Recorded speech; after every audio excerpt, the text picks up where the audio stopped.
শেষ আল্লাহ পাকের তরফ থেকে বান্দাদের হেদায়েতের জন্য নাজিলকৃত কিতাব, এরকম আরেকখানি কিতাব পৃথিবীতে আর নাই, আর আসবেও না। এই কিতাবখানি আল্লাহ তাআলা নাজিল করেছেন আর বলে দিয়েছেন, ইন্না নাহনু নাযালনা যিকরা ওয়া ইন্না লাহু লাহাফিজুন। কোরআন নাজিল করেছি আমি, আর এর সংরক্ষণ করব আমি। সুবহানাল্লাহ। কোরআন সংরক্ষণ কে করবেন? যিনি নাজিল করেছেন তিনি সংরক্ষণ করবেন বলে ওয়াদা করেছেন। আমরা বলি সুবহানাল্লাহ। এ কোরআনের কেউ কোনো পরিবর্ধন কেউ করতে পারবে না, এটাকে নষ্ট করতে পারবে না। এই কোরআন একটি মৃত্যুপ্রায় জাতিকে জিন্দা করে দিয়েছিল। যে জাতি চুরি করত, ডাকাতি করত, জেনা করত, হত্যা করত, ধর্ষণ করত, এমন কোনো পাপ নাই যে জাতির লোকেরা করত না। সেই জাতির কাছে কোরআন এসে গোটা জাতির আমূল পরিবর্তন করে দিল। মরা জাতি কি হয়ে গেল? জিন্দা হয়ে গেল। বলেন কি হয়ে গেল?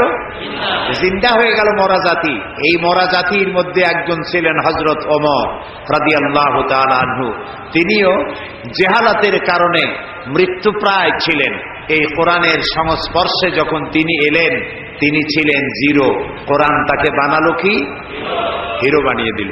এটাই কোরআন শরীফের মুজিজা। কোরআনের কাছে যদি হিরোরা এসে বেয়াদবি করে, কোরআন তারে কি বানায়?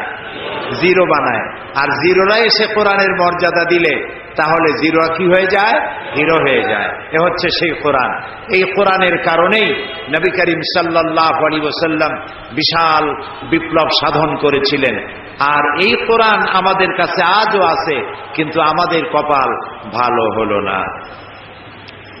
আল্লাহ রাব্বুল আলামিন বলছেন, তাহা মা আনজালনা আলাইকাল কুরআনা লিতাশকা।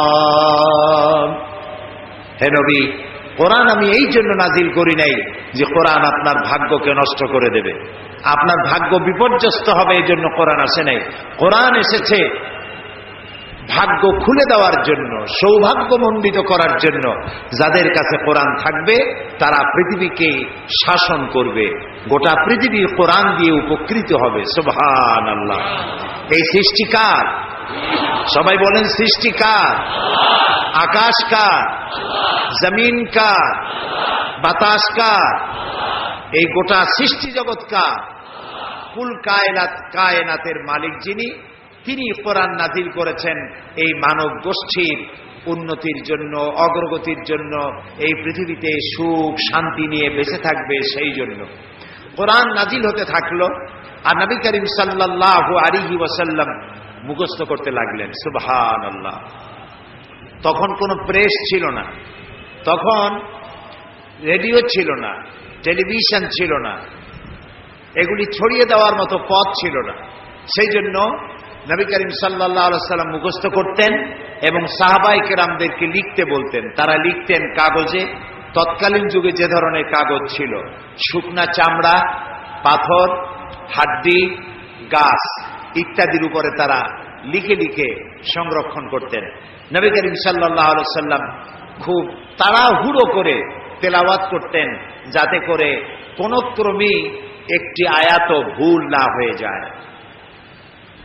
আল্লাহ রাব্বুল আলামিন তার নবীকে লক্ষ্য করলেন, কোরআনে কারীমকে মুখস্থ করার জন্য তার কষ্ট তিনি লক্ষ্য করলেন। রাসূলুল্লাহ জিহ্বা নাড়াচাড়া করতেছেন, সঞ্চালন করছেন দ্রুততার সাথে। আল্লাহ রাব্বুল আলামিন বললেন, লা তুহাররিক বিহি লিসানাকা লিতাজালা বিহি। ও নবী, কোরআনে কারীমকে মুখস্থ করার জন্য এত তাড়াহুড়ো করার কোনো প্রয়োজন নাই, আপনার জিহ্বাকে এত নাড়াচাড়া করার কোনো প্রয়োজন নাই। আপনি আপনার জিবরাইলের সাথে একবার মাত্র উচ্চারণ করে যাবেন, গোটা কোরআন শরীফ আপনাকে মুখস্থ করিয়ে দেওয়ার মালিক আমি আল্লাহ। আমি আপনাকে মুখস্থ করাই দেব। আপনি তো পড়তে পারেন না, আমি আপনাকে পড়ার তৌফিক দেব, আপনি মুখস্থ করতে পারবেন, পড়তে পারবেন, পড়ে পড়ে মানুষকে বুঝাইতে পারবেন, সে তৌফিকও আমি আপনাকে দান করব। সুবহানাল্লাহ। প্রিয় ভাই সব, নবী করিম সাল্লাল্লাহু আলাইহি ওয়াসাল্লাম যখন কোরআনে কারীমকে এভাবে তেলাওয়াত করতেন, কাফেরেরা মনে করত যে মুহাম্মদ সাল্লাল্লাহু আলাইহি ওয়াসাল্লাম না জানি তিনি পাগল হয়ে গেছেন, তাকে পাগল বলতো লোকেরা। বলেন নাউযুবিল্লাহ। রাসূলুল্লাহকে পাগল বলা হলে আল্লাহর অস্তিত্বের উপরে আঘাত লাগে। আল্লাহ রাসূল জবাব দেন নাই। তাকে যখন পাগল বলা হলো, আল্লাহ রাব্বুল আলামিন নিজেই জবাব দিয়ে দিলেন। তিনি বললেন, ওয়ামা সাহিবুকুম বিমাজনুন, তোমাদের সাথী তিনি পাগল নন। তোমাদের সাথী অন্তত 40 বছর পর্যন্ত তোমাদের সাথে তিনি ছিলেন। পাগলামির কি দেখেছো তার মধ্যে তোমরা? পাগলকে তা খুব তাড়াতাড়ি করে প্রমাণিত হবে। তোমাদের সাথী তিনি পাগল নন। হযরত ওমর তখনও ছিলেন জাহিল। তিনি চাইলেন মুহাম্মদ সাল্লাল্লাহু আলাইহি সাল্লামকে তিনি লাঞ্ছিত করবেন। এই নিয়ত করে পেছনে পেছনে ছুটলেন। নবী করিম সাল্লাল্লাহু আলাইহি সাল্লাম বাইতুল্লাহ শরীফে মসজিদে হারামে ঢুকে তেলাওয়াত করতেছিলেন, নামাজের মধ্যে তেলাওয়াত করছেন। হযরত ওমর পিছনে দাঁড়িয়ে মনে করলেন নামাজটা শেষ হয়ে যাক, তারপরে যা হয় করব। নামাজ শেষ হোক, আর পেছনে দাঁড়িয়ে তিনি তেলাওয়াত শুনতেছেন। এখন চিন্তা করুন, একে তো আল্লাহর কালাম, আর তা তেলাওয়াত করছেন যার উপর এটা নাজিল হয়েছে। এখন শুনতে কত মজা হচ্ছে। হযরত ওমর বলেন, আমি মনে মনে ভাবলাম মুহাম্মদ সাল্লাল্লাহু আলাইহি ওয়াসাল্লামকে জেনে ধরেছে, মনে হয় কোন জেন তাকে এসে এই কথাগুলি শিখিয়ে দিতেছেন, নইলে তিনি এগুলি পান কোথায়? হযরত ওমর বলেন, আমি যখন চিন্তা করলাম নবীজিকে জেনে ধরেছে, তিনি তখন তার নামাজের ভেতরে আমার এ কথার জবাব দিয়া দিলেন। তিনি পড়লেন, ইন্নাহু লাকাউলু রাসূলিন কারীম। এটি কোন জেনের কথা নয়, এ হচ্ছে মহান বার্তাবাহকের বর্ণনা। একজন মহান বার্তাবাহক রাসূল, অর্থাৎ জিবরাইলের প্রতি যিনি ইঙ্গিত করেছেন, তার নাজিলকৃত তিনি বার্তাবাহক হয়ে বর্ণনা করেছেন, এটি সেই কথা। হযরত ওমর বলেন, আমি মনে মনে ভাবলাম জেনে যদি এই কথা না বলে দেখে, তাহলে রাসূলুল্লাহ বোধহয় কবি হয়ে গেছেন, নইলে এমন সুন্দর সুন্দর করে মিলাইয়া বলেন কি করে? কোরআন শরীফ যদি আপনি ধীরে ধীরে পড়েন, মনে হবে যেন প্রবন্ধ পড়ছেন, আর যদি প্রতি আয়াতে থেমে থেমে পড়েন, মনে হবে আপনি কবিতা পড়তেছেন। সুবহানাল্লাহ। যেমন দেখুন, আর রহমান আল্লামাল কুরআন খালাকাল ইনসান আল্লামাহুল বায়ান। যেখানে পড়বেন সেখানেই মিল। হযরত ওমর বলেন, আমার মনে হলো মুহাম্মদ সাল্লাল্লাহু আলাইহি ওয়াসাল্লাম ফাঁকে ফাঁকে কোন ফাঁকে যেন কবি হয়ে গেছে। হযরত ওমর বলেন, আমি যখন মনে মনে ভাবলাম রাসূলুল্লাহ কবি হয়ে গেছেন, অমনি আল্লাহর নবী নামাজের ভিতরে তেলাওয়াত করলেন, ওয়ামা হুয়া বিকাউলি শাইরিন কালিলাম মা তুমিনুন। না, এটা কোনো কবির কথা নয়, তোমরা খুব কমই উপদেশ গ্রহণ করো। কাফেরেরা যখন রাসূলকে কবি বলেছে, আল্লাহ তাআলা এর প্রতিবাদ করেছেন। সুবহানাল্লাহ বলেন। আল্লাহ তাআলা প্রতিবাদ করেছেন। সূরা ইয়াসিনের মধ্যে দেখুন, আল্লাহ তাআলা প্রতিবাদ করেছেন কি ভাষায়। রাসূলকে যখন কবি বলা হলো, আল্লাহ রাব্বুল আলামিন প্রতিবাদ করলেন, ওয়ামা আল্লামনাহু আশ-শি'রা ওয়ামা ইয়ানবাগী লাহু। আমি আমার নবীকে কবিতা শিখাই নাই, আর কবিত্ব আমার নবীর জন্য শোভনীয় নয়। বুঝতে পেরেছেন?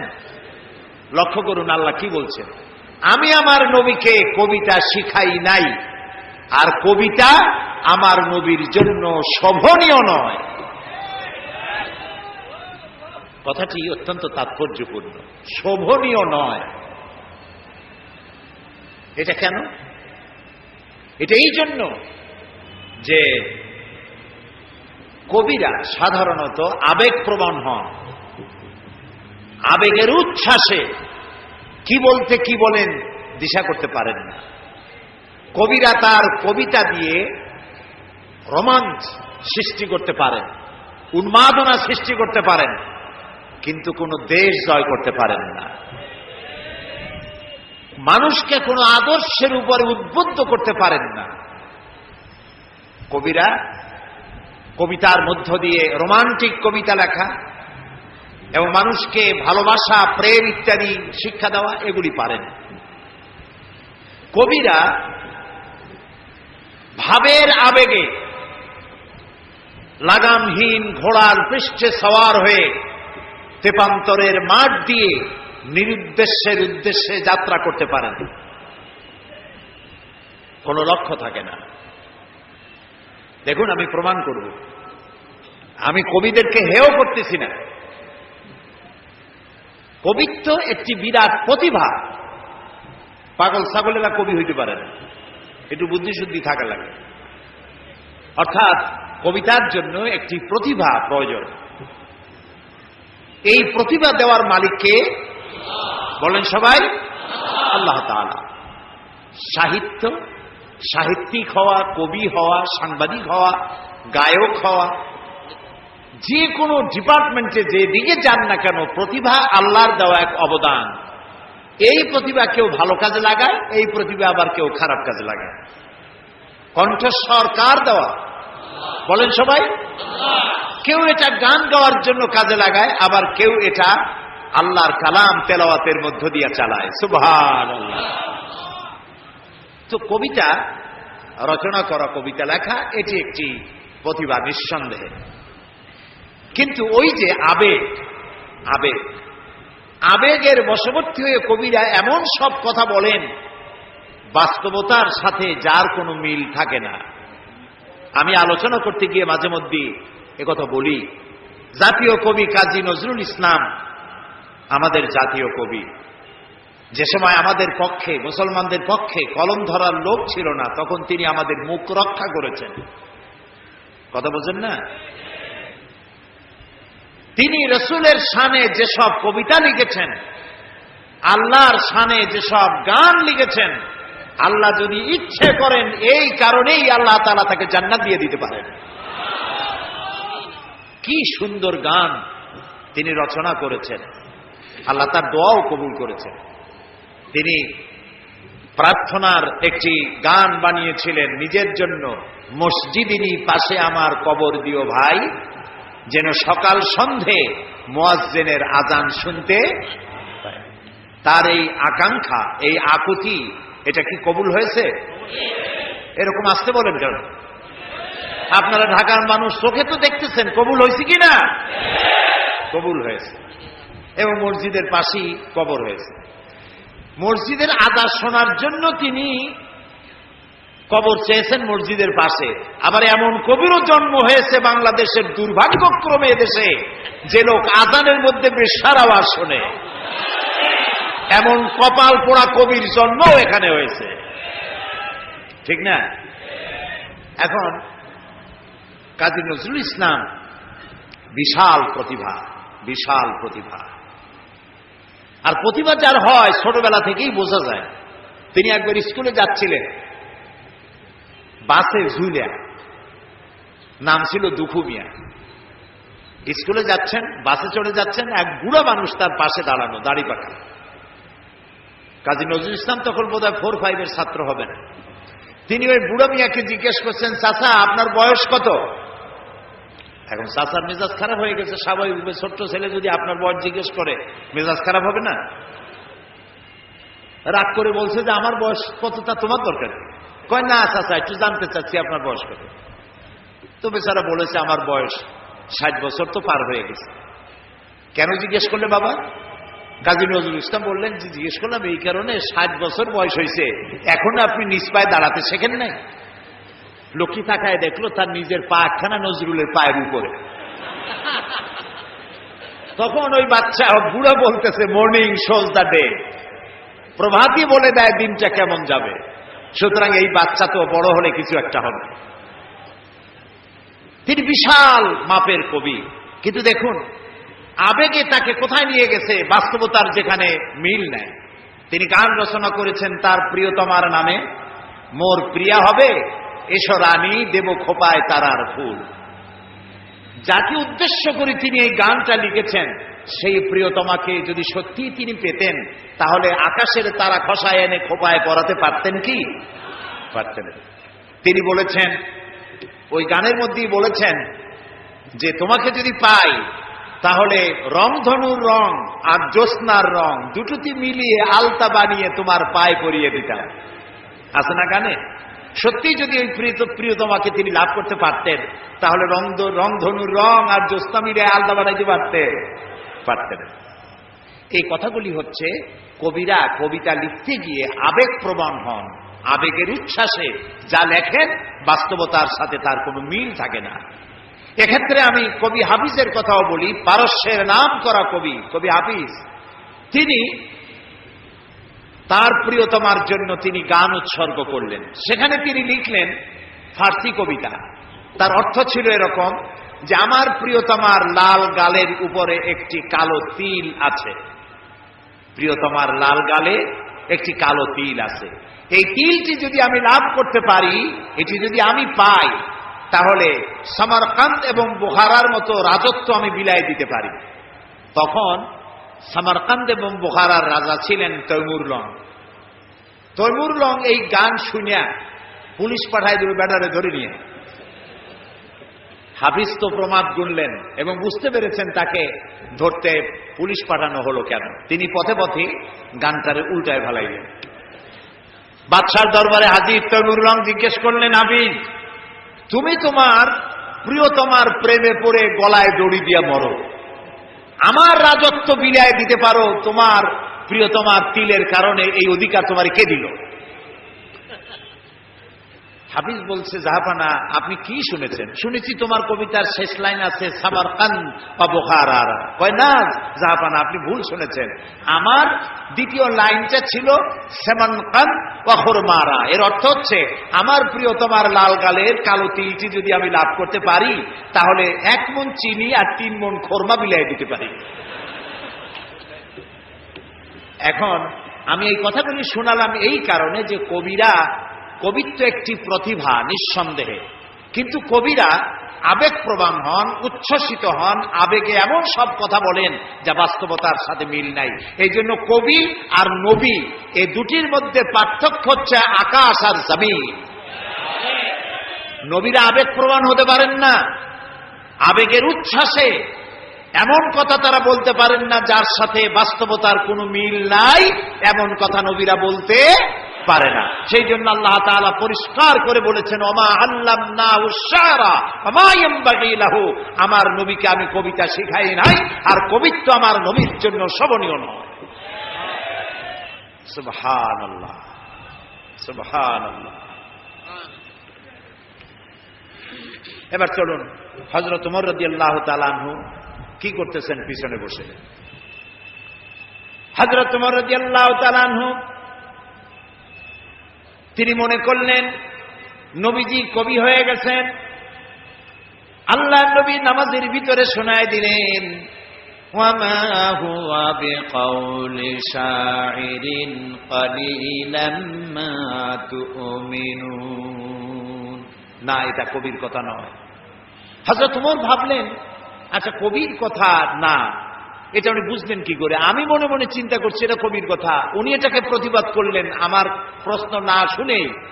তাহলে তো মনের কথা যখন বোঝেন তখন তো শুধু কবি না, গণক হয়ে গেছে।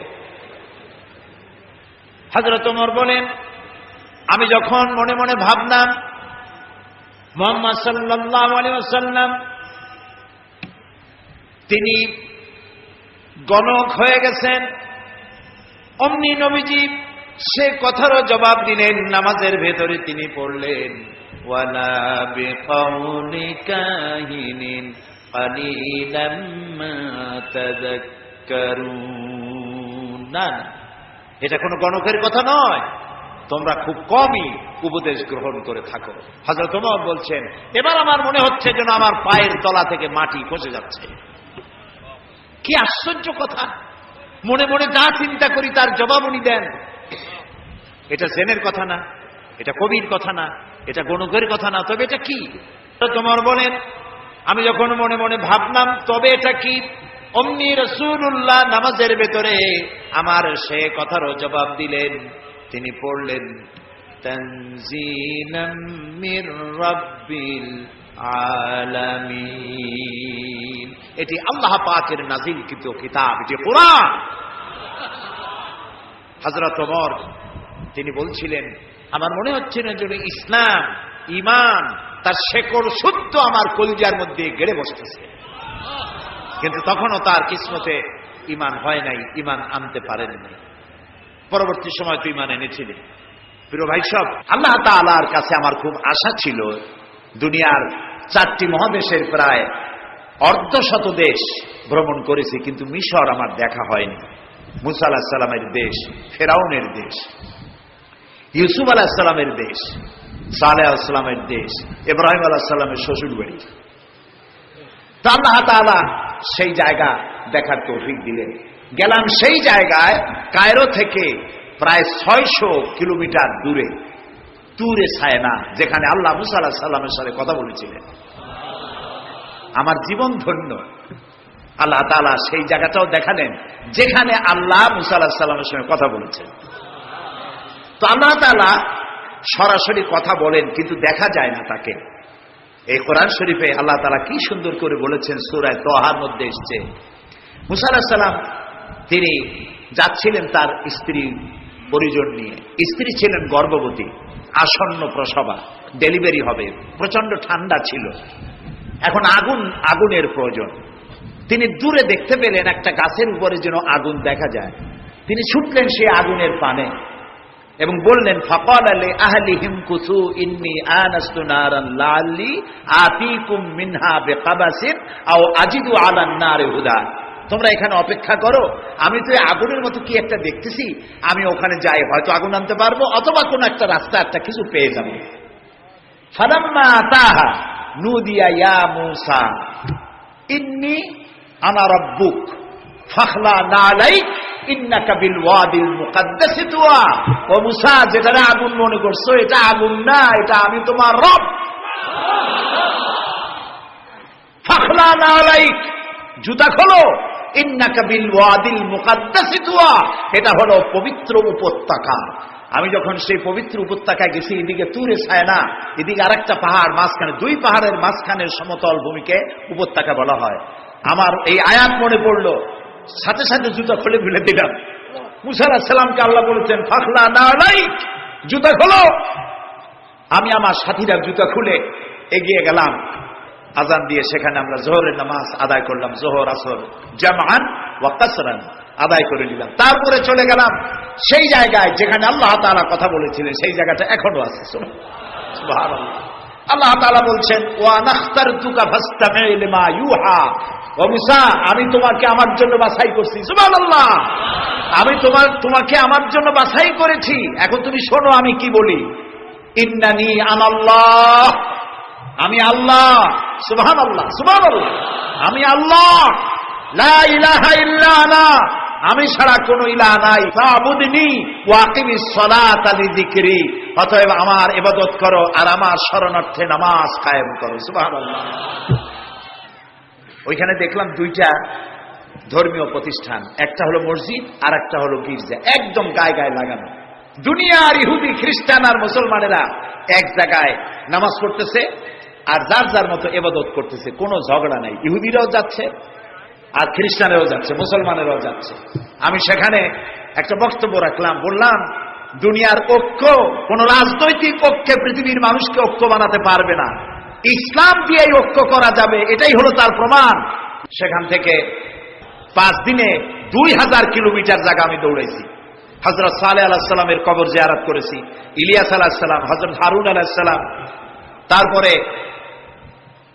হযরত লোকমান, কোরআন শরীফে যে সূরা লোকমান আছে, হযরত লোকমান, তার কবর জিয়ারত করার তৌফিক আল্লাহ তাআলা দান করেছেন। বিশাল দেশ, দেখার মতো বহুত কিছু আছে, কিন্তু দেখা হয় নাই। তখনও মুসা আলাইহিস সালামের সাথে বেয়াদবি করলো সেই মিস্টার ফেরাউন কই। তারপরে চলে গেলাম মিউজিয়ামে, পিরামিড দেখলাম, নীল নদ দেখলাম, আল্লাহ দেখাইলেন।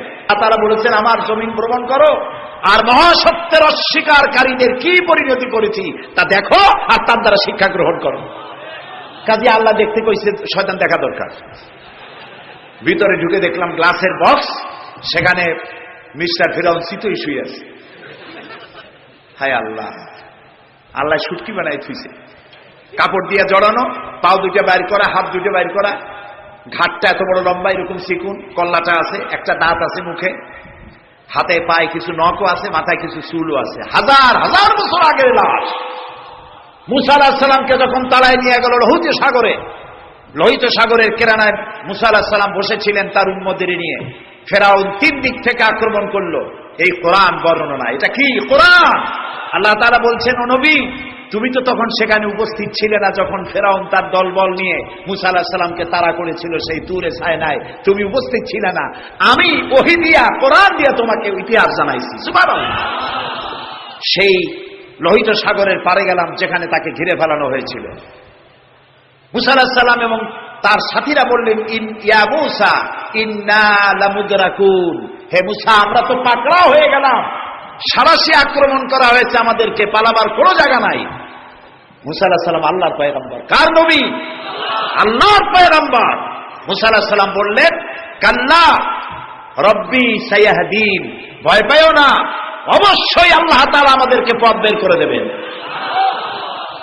3 দিকে কি শত্রু, 3 দিকে কি, আর একদিকে কি নদী না সাগর। আপনারা মনে করছেন নীল দরিয়া পার হয়েছে বুঝি, মুসার তারা খায়া, সাগর, লোহিত সাগর, রেড সি, 3 দিকে শত্রু, একদিকে সাগর, পালাবার রাস্তা আছে। আল্লাহর পয়গম্বর বলছেন কোনো ভয় নাই, অবশ্যই রব্বি সায়াহদিন, অবশ্যই আল্লাহ আমাদের পথ বের করে দেবেন। আল্লাহ তাআলা খুশি হয়ে গেলেন। সুবহানাল্লাহ। আল্লাহ এটাই চান, আল্লাহ এটাই চান। আল্লাহ তাআলা সমুদ্রকে ভাগ করে দিলেন। সুবহানাল্লাহ। সমুদ্র ভাগ হয়ে গেল। এগুলি গল্প কি? কোরআন। কোরআন। সাগর ফেটে গেল। মুসা আলাইহিস সালাম আর তার দলবল নিয়ে সাগরের মাঝখানে চলে গেছেন। ফেরাউন তার দলবল নিয়ে এসে দেখে, বাহ, এ তো ভালোই, রয়্যাল বোট। ও মনে করছে ওর বাজানের তৈরি করার রাস্তা, ওর সমস্ত সেনাবাহিনী নিয়ে নেমে পড়েছে। যেই না সাগরের মাঝখানে আসছে, মুসা আলাইহিস সালাম তার দলবল নিয়ে উপার চলে গেছেন। আল্লাহ হুকুম করলেন, যিনি হুকুম করেছিলেন সাগর ফেটে যা, মুসার জন্য রাস্তা বানায় দে, সেই আল্লাহ বললেন সাগর রাস্তা বন্ধ করে দে। রাস্তা বন্ধ হয়ে গেল। এখন ফেরাউন আর তার দলবল পানিতে চুবনি খাইতে খাইতে সাথের লোকেরা সব শেষ। এখন ফেরাউন একা সমুদ্রের ঢেউতে ডোবে আর ওঠে, পানি খেতে খেতে পেটটা পুটকা মাছের মতো মোটা হয়ে গেছে। দেখে যে জান আর টেকে না, নাক দিয়েও পানি পড়ে, কান দিয়েও পানি পড়ে। এখন বলছে, আমানাত বিহি বানু ইসরাইল, ঈমান আনলাম সেই আল্লাহর উপরে যে আল্লাহর উপরে ঈমান আনছে বনি ইসরাইলেরা, তার উপর ঈমান আনলাম। আল্লাহ তাআলা বললেন, আল আন, এখন, ওয়াকাদ আসাইতা ক্বাবলু ওয়া কুনতা মিনাল মুফসিদিন। ও বলল, আনা মিনাল মুসলিমিন। আল্লাহ, আমি তো কলেমা পড়লাম আর তো মুসলমান হইলাম, এখনো সুবাকে। আল্লাহ কয়, এখন, ওয়াকাদ আসাইতা ক্বাবলু, এর আগে তুমি আমার সাথে বিরোধিতা করেছো, বিদ্রোহ করেছো, আমার মানুষের উপর অত্যাচার করেছো, ওয়া কুনতা মিনাল মুফসিদিন, আর তুমি হচ্ছ সন্ত্রাসীর একজন বড় সন্ত্রাসী, বিপর্যয় সৃষ্টিকারী।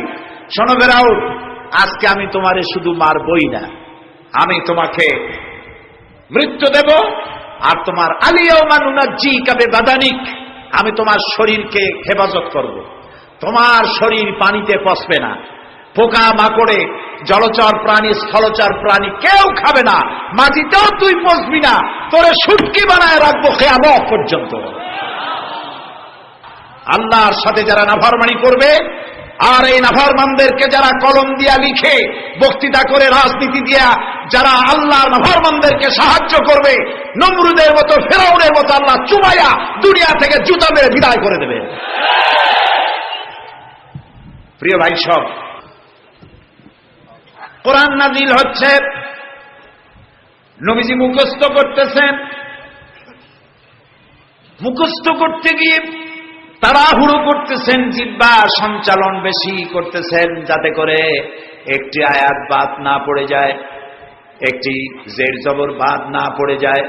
আল্লাহ রাব্বুল আলামিন নবীজির এই কষ্ট দেখে আল্লাহ তাআলা বললেন, লা তুহাররিক বিহি লিসানাকা লিতাজালা বিহি। ও নবী, কোরআনে কারীমকে মুখস্থ করার জন্য এত তাড়াহুড়ো করার কোনো প্রয়োজন নাই, আপনার জিহ্বাকে এত নাড়াচাড়া করার কোনো প্রয়োজন নাই।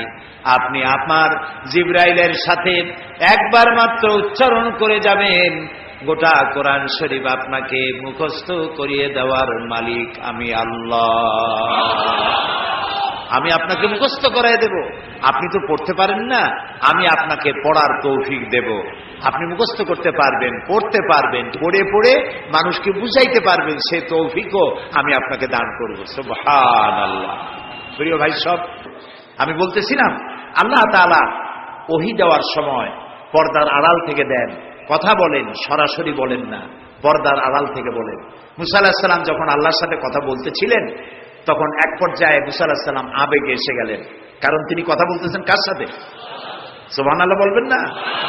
দেখেন না, এই কোরআন শরীফে আল্লাহ তাআলা জিজ্ঞেস করলেন, ওমা তিলকা বিয়ামিনিকা ইয়া মূসা, মূসা তোমার ডান হাতে ওটা কি? তো জবাবটা একটাই ছিল, হিয়া আসাই, এটা একটা লাঠি। কিন্তু তিনি তা বললেন না, তিনি বললেন হিয়া আসাই আতাওয়াক্কাউ আলাইহা ওয়া হুশু বিহা ওয়া আলা গানামি ওয়ালিয়া ফিহা মাআরিব উখরা। এটা একটা লাঠি, এটা দিয়ে ভর করি আমি চলি, এটা দিয়ে উট ভেড়া তাড়াই, আরো অনেক কাম এইগুলি করি। এতগুলি কথা তো আল্লাহ জিজ্ঞেস করছিলেন না। আল্লাহ বলছেন ওটা কি বললে সারলো লাঠি, এই লম্বা করলেন কেন এত কথা? লম্বা করছেন এই কারণে, মুসা আলাইহিস সালাম কথা বলছেন তার রবের সাথে, হঠাৎ করে এই প্রশ্নটা করে লাঠি বললাম, আর আল্লাহ যদি কথাটা কাট করে দেয় তাহলে তো কথা লম্বা হইল না। আল্লাহর সাথে বেশি লম্বা কথা যেন বলতে পারি, সেই জন্য তিনি লম্বা বানায় দিলেন তার জবাব। সুবহানাল্লাহ। মুসা আলাইহিস সালাম বলছেন রব্বি আরিনি, আল্লাহ কয় লাম তারানি, দেখতে পারবে না। তিনি আবারও কয় আল্লাহ আমি তোমারে দেখতে চাই। আল্লাহ তাআলা বললেন তাহলে একটা ইন্টারভিউ দাও, পারবা কিনা? আল্লাহ তাআলা তার ৭০,০০০ নূরের পর্দার ভেতর থেকে নূরের তাজাল্লি নিক্ষেপ করলেন পাহাড়ের উপরে।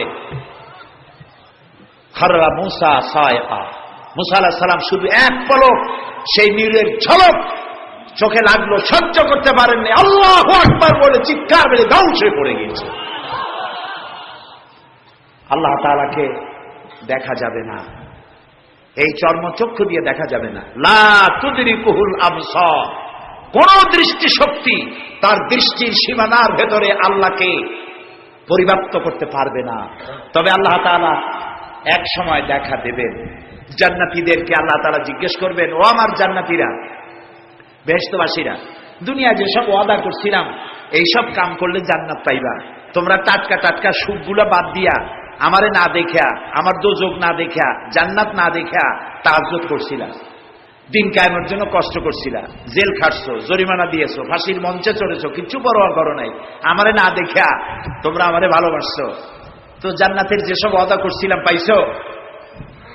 জান্নাতীরা বলবেন না, আয় আল্লাহ পাইছি। আল্লাহ তাআলা বলবেন ওয়ালাদাইনা মাজিদ, আমার কাছে আরো আছে। সুবহানাল্লাহ, সুবহানাল্লাহ, আরো আছে। বেহেশতীরা চিন্তা করবে এক থেকে আর আছে কি? আল্লাহর নবী বলবেন, আয় আল্লাহ রাব্বুল আলামিন, জান্নাতবাসী আমার উম্মতেরা বুঝতে পারে নাই তোমার কাছে বেশি কি আছে, তারা বুঝতে পারে নাই।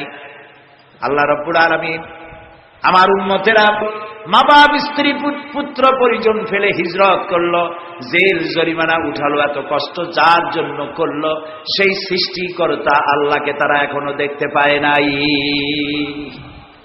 আল্লাহ তাআলা তারা তোমাকে দেখতে চায়, সাহস নাই তাদের বলা, আল্লাহ তাআলা তখন বান্দাদের সামনে জালু আফরোজ হবে, সামনের থেকে সমস্ত হাজার হাজার পর্দা দূরে চলে যাবে। সুবহানাল্লাহ।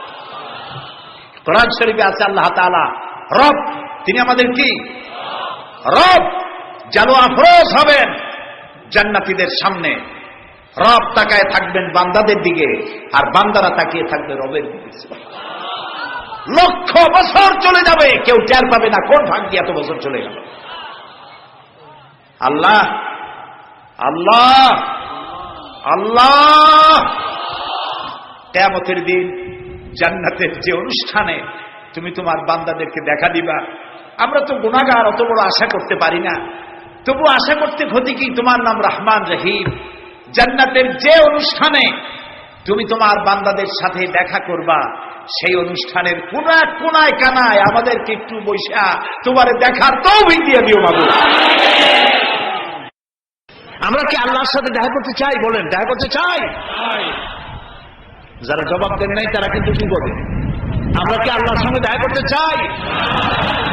যদি আমরা আল্লাহর সঙ্গে দেখা করতে চাই, আল্লাহ রাব্বুল আলামিন বলেন, ফামান কানা ইয়ারজু লিকাআ রাব্বিহি ফালইআমাল আমালান সালিহান ওয়ালা ইউশরিক বিইবাদাতি রাব্বিহি আহাদা। ফামান কানা ইয়ারজু লিকাআ রাব্বিহি, তোমাদের মধ্যে যে কেউ আল্লাহর সঙ্গে, রবের সঙ্গে যদি কেউ দেখা করতে চায়, দুইটা কাজ করতে হবে। কয়টা কাজ? ফালইআমাল আমালান সালিহা, সেজন্য ভালো কাজ করে, উত্তম কাজ করে, ভালো কাজ। ভালো কাজ কারে কয়? ভালো কাজ করার জন্য দুইটা শর্ত। ভালো কাজ করার জন্য কয়টা শর্ত? আমলে সালেহ, নেক কাজের জন্য দুইটা শর্ত মুখস্থ করুন। এক নম্বর শর্ত হচ্ছে কাজটি হতে হবে আল্লাহকে খুশি করার জন্যে। দুই নম্বরে কাজটি হতে হবে সুন্নতে নববী সাল্লাল্লাহু আলাইহি ওয়াসাল্লামের উপরে। দাড়ি রাখবো কারে খুশি করার জন্য? আল্লাহর খুশি করার জন্য। রাখবো কার মতো? রবীন্দ্রনাথের মতো, কার্ল মার্কসের মতো, ম্যাক্সিম গোর্কির মতো? কার মতো? রাসূলুল্লাহর। বাস, আর দৃষ্টান্ত দিতে চাই না। আশা করি বুঝে আসছে কিনা? তাহলে আল্লাহ তাআলা বলছেন যে যদি তোমরা তোমার রবের সাথে দেখা করতে চাও, কয়টা কাজ করতে হবে? দুইটা। একটা কাজ হলো ভালো কাজ করো, নেক আমল করো। আর দুই নম্বরে হচ্ছে ওয়ালা ইউশরিক বিইবাদাতি রাব্বিহি আহাদা, আল্লাহর ইবাদতের সাথে কাউকে শরীক স্থাপন করো না। তাহলে আল্লাহ তাআলার সঙ্গে দেখা করা কিয়ামতে যাবে। প্রিয় ভাই সব, আমি আজকে খুব ক্লান্ত, বাকি কথাগুলি আগামীকাল বলবো ইনশাআল্লাহ। মোনাজাতের পরে আযান হবে, বা জামাত এশার নামাজ পড়ে যাবেন। আল্লাহুম্মা আমিন। রব্বানা যালামনা আনফুসানা ওয়া ইন লাম তাগফির লানা ওয়া তারহামনা লানাকুনান্না মিনাল খাসিরিন। আয় আল্লাহ তাআলা, হাজার হাজার মুসলমান নরনারী পল্টনের ময়দানে কোরআনে কারীমের কথা শুনে তোমার দরবারে হাত তুলেছি। মেহেরবানি করে জিন্দেগীর সমস্ত গুনাহ খাতা আমাদের মাফ করে দাও রব্বুল আলামিন। আমাদের মধ্য থেকে আমাদের মা বাপ যাদের দুনিয়া থেকে বিদায় হয়ে গেছে, কবরগুলিকে জান্নাতের টুকরায় পরিণত করে দাও। রব্বির হামহুমা কামা রব্বায়ানি সগীরা। সবাই পড়েন, রব্বির হামহুমা কামা রব্বায়ানি সগীরা। আয় আল্লাহ তাআলা, तमाम পৃথিবীতে মুসলমানেরা বড়ই বিপদে আছে। আল্লাহ তুমি দয়া করে বিপদগ্রস্ত মুসলমানদেরকে সাহায্য করো রব্বুল আলামিন। আয় আল্লাহ তাআলা, আমাদের প্রিয় জন্মভূমি বাংলাদেশের উপরে রহমত নাজিল করো। এই কোরআনে কারীমের মাহফিলকে আগামী আরো 2 দিন চলবে। আল্লাহ তুমি দয়া করে তোমার আপন কুদরতে মাহফিল পরিচালিত করে দিও। আল্লাহ তাআলা, তোমার বান্দারা তাদের বন্ধু বান্ধব নিয়ে প্রতিদিন হাজির হতে পারে, কোরআন শুনতে পারে, আমল করতে পারে, তৌফিক দান করে দিও।